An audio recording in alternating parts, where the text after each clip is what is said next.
सालों की इस यात्रा पर तमाम सम्मान्य साथी अपने अपने अनुभव, अपनी अपनी यादें, अपनी अपनी उपलब्धियां, उसका जिक्र यहां पर कर रहे हैं। मुझे लगता है सर, एक दिन कुछ घंटे इन 75 सालों की यात्रा को समअप करके बताने के लिए बहुत कम है।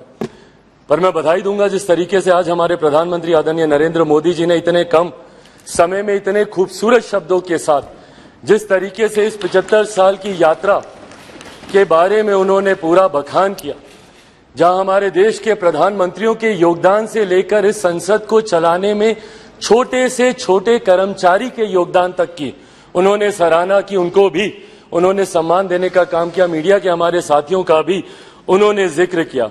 यकीनन कई ऐसी यादें सर इन 75 सालों में रही हैं। सेकेंड टाइमर मेंबर पार्लियामेंट हूं, युवा सांसद हूं, कंपैरेटिवली संभवतः मेरा अनुभव बाकियों से कुछ कम होगा, पर 9 साल का मेरा भी अपना अनुभव है। पर इन 9 सालों से ज्यादा सर मेरा अनुभव मेरे नेता, मेरे पिता आदरणीय रामविलास पासवान जी की वजह से रहा।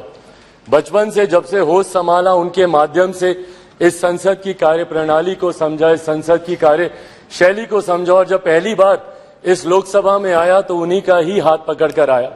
आज जब हम लोग नई संसद में जा रहे हैं तो यकीनन कई ऐसी यादें कौंधती हैं और यकीनन एक भावुक क्षण है। महसूस होता है कि जिस जगह पर मुझे मेरे पिता लेकर आए थे, आज एक नई यात्रा की ओर हम लोग जा रहे हैं। पर प्रधानमंत्री जी ने भी उसको भी बहुत खूबसूरती से बताया कि ये हम जैसे जो आज की तारीख में इस लोकसभा में मौजूद है, संसद में मौजूद है, राज्यसभा के भी सदस्य, हम लोग ले ये गर्व का लम्हा है, जहां एक तरफ हम लोग इतिहास के भी हम लोग साक्षी रहे हैं, वहीं एक नई ऊर्जा के साथ भविष्य की भी ओर हम लोग जा रहे हैं। तो कड़ी बनने का सौभाग्य हम लोग को मिला इतिहास और भविष्य के बीच, जो यकीनन मौजूद यहाँ पे तमाम सांसदों के लिए एक गर्व की अनुभूति कराता है।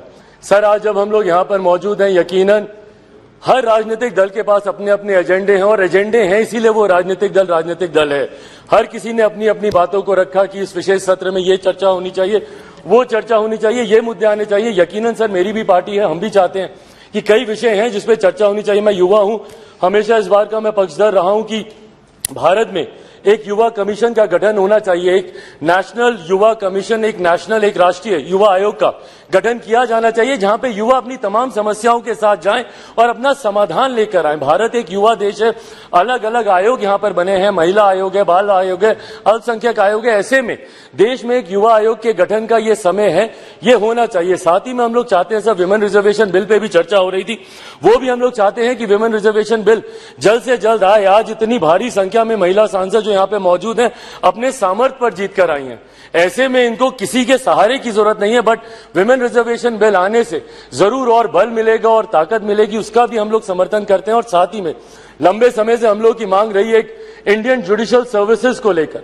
हम लोग चाहते हैं कि एक जुडिशियल सर्विसेज का गठन हो, ताकि समाज के वंचित वर्ग से आने वाले लोग उस स्थान पर पहुंचे जहां से वो न्याय दिलाने की प्रक्रिया का वो हिस्सा बन सके, ताकि उनके साथ जो अभी तक भी रह रहकर भेदभाव या अन्याय होता है उसको दूर किया जा सके। पर इन तमाम विषयों को अलग अलग मंचों पे हम लोगों ने रखा है सर, ऑल पार्टी मीटिंग होती है वहां पर भी। पर हम लोग सिर्फ इन एंटीसिपेशन की क्या होगा, कहीं ना कहीं इस लम्हे की खूबसूरती को हम लोग खो रहे हैं। आज मैं बस यही आग्रह करूंगा कि कौन सा बिल आ रहा है, नहीं आ रहा है, पर ये जो विशेष सत्र बुलाया गया है, ये इतिहास और भविष्य को जोड़ने वाली कड़ी को लेकर बुलाया गया है। हम लोग का ध्यान यकीनन केंद्रित उस तरफ भी होना चाहिए, ताकि इस लम्हे की खूबसूरती को हम ना भूल जाए। पूरा देश नजर लगाए इस पर, देख रहा है कि कैसे हम लोग यहां से दूसरी नई संसद में हम लोग जा रहे हैं। देश ही नहीं, पूरी दुनिया देख रही है।